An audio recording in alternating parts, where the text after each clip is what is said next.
Welcome, everybody, to another edition of the Talk with AVC. My name is AVC. I'm sorry about that. And we're going to get right into it with our MLB segment here on this beautiful Tuesday afternoon here at Iona College. So we've got a few MLB free agency moves here to catch you up on, and we're going to go right ahead and start with the White Sox. White Sox made a couple moves. After signing Jose Abreu to a qualifying offer, they have restructured his deal to be a 3-year, $50 million $50 million deal. So my knowledge, at least with that move, is it seems like they want him around for a long time. Whether it's first base or DH, they want him around. This, I think, parallels somewhat to their second move, which was really the bigger one, and one I really didn't see coming that much, and that is the signing of former Milwaukee Brewers and Los Angeles Dodgers catcher Yasmani Grandal, the switch-hitting, power-hitting catcher. It's probably one of the best catchers in the league, was signed to I want to say $70 or $80 million deal over about 4 years. I believe that's about right. Grandal had a really good year last year. He came on really late for the Brewers, and especially in the playoffs. So I guess at the playoffs it was one game for them, but he was really, really solid. And having that switch hitting catcher, yes, it was a 4-year, $73 million deal. Having that switch hitting catcher who's not a defensive liability, actually a very good defensive catcher. He doesn't have the best arm, but he's a good defensive catcher and who can hit for power. That's just a commodity that you don't see a lot nowadays or even ever.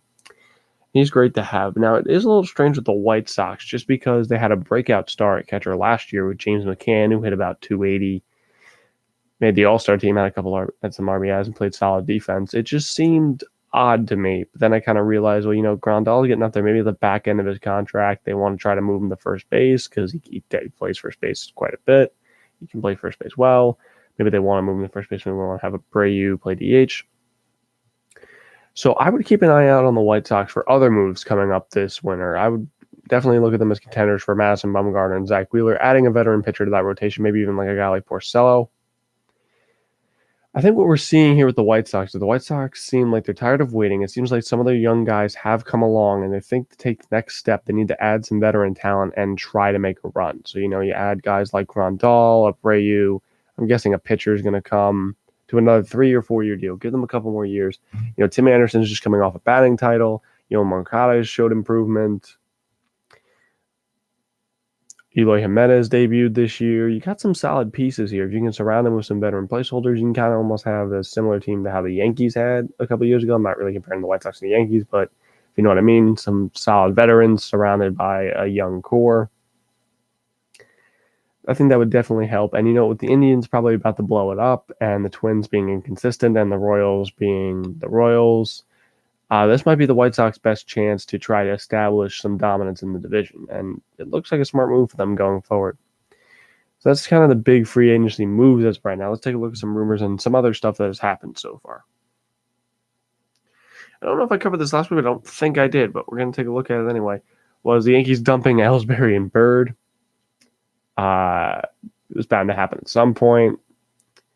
They're just too injury prone, and Ellsbury in particular, his contract's too big. This was right before the Rule 5 draft. They wanted to take these guys off the roster so they could protect some of their younger prospects. It makes sense. Now, apparently, the Yankees are suing Ellsbury because he saw an off-site doctor for his injuries. Whatever. Honestly, that's here we're done with. I think, yes, that Ellsbury's career is probably over, unless maybe he wants to re-sign in Boston for like a quick little deal.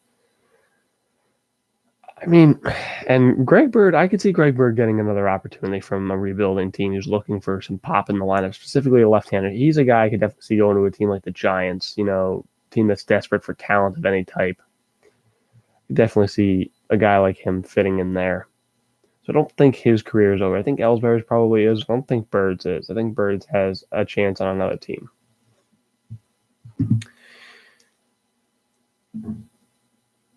Speaking back to top catchers off the board, obviously Grandal went to the White Sox, but now Travis d'Arnaud has signed to the Rays. Not to the Rays. Has left the Rays and has signed with the Braves. Him signing there is definitely a continuation of Atlanta trying to just add to this roster. They've already made 2 free agency moves, re-signing their setup guy, and now signing a new starting catcher to replace Brian McCann. Travis d'Arnaud, a lot of Met fans don't like him because he was never great for the Mets. He was always kind of a mediocre catcher. He didn't really hit great. This was his best hitting year by far, and it wasn't even that amazing. And he's not a dominant defensive catcher. So when you put that together, you get a mediocre catcher for about $16 million. That's what the Braves are paying for, and that's honestly what I think they're going to get from him, especially when he's back in that division.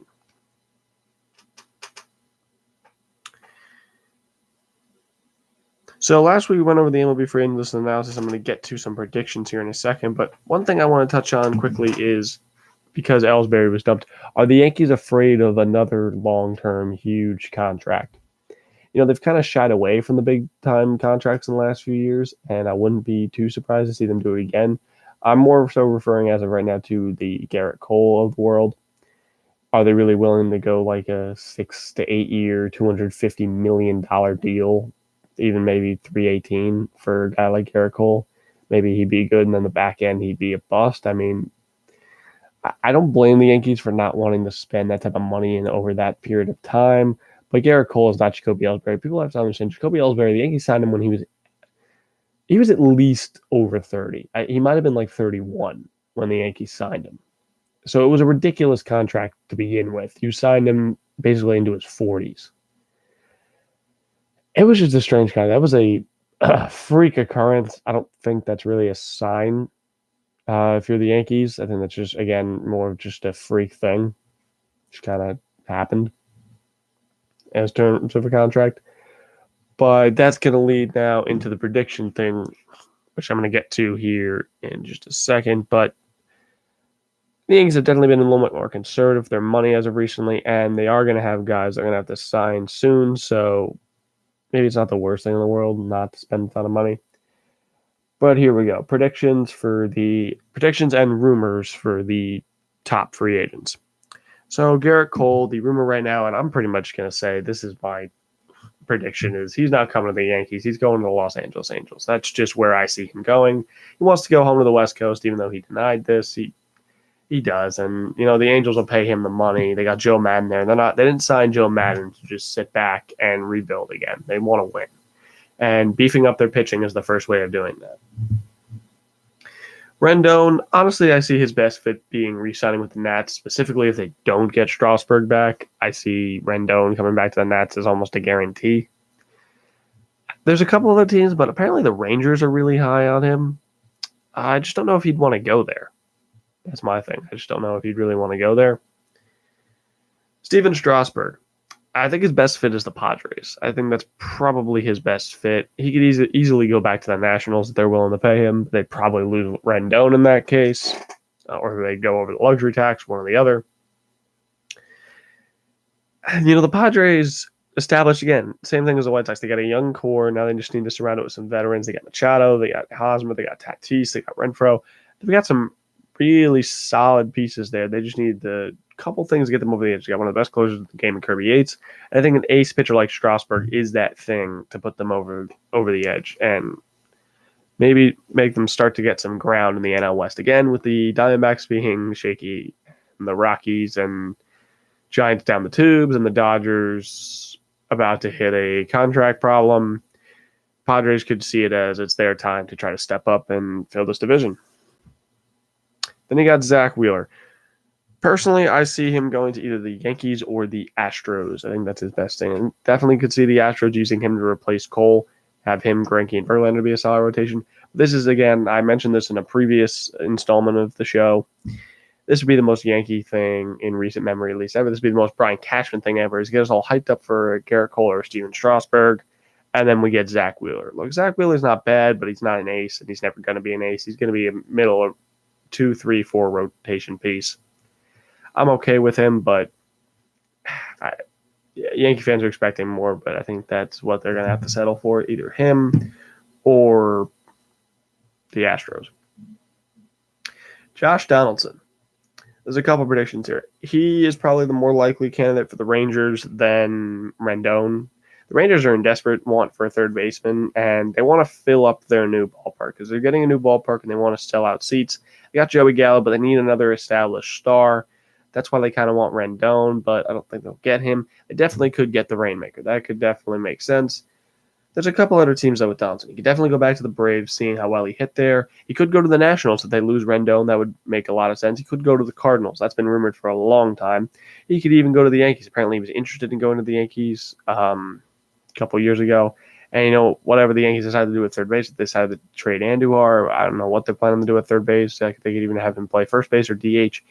I think Donaldson's best fit is now with an American League team where he's a good defender, but he's getting up there and he's a little injury prone. I think it would be best to probably take him off the field mostly at this point. A couple more guys here. We got Madison Bumgarner, who this would be my preferred pick for the Yankees. I know he didn't have the greatest year last year, but I don't know why. I just see Bumgarner fitting here better, just an experienced veteran playoff pitcher. I feel like that's what the Yankees need, and I feel like he could be a really good piece here for the Yankees. If not the Yankees, again, the Padres, maybe even the Twins. They're desperate enough for a pitcher. Hyun-Jin Ryu, this could be a guy I see going either back to the Dodgers or to a team like the Cubs or the Angels. He's going to go to a contender pretty much. That's where he's going to go. I'm not sure. It depends on really who gives him the most money. It's going to be like a 2-year deal. I wouldn't see more than like $20 million for him. Marcell Ozuna, I don't see him going back to the Cardinals. I see probably the Giants, I think, or maybe even the White Sox. I think that's the most likely thing for him. I can see the Giants. He could be a bat they want to build around here for the future. I don't know if they want to lock themselves in another contract this quick, but it's something I could definitely see. And we're going to quickly go for the last two here. I'm going to talk about. I've got others, but this is the last two I'm going to talk about. Got Dylan Betances and Yasiel Puig.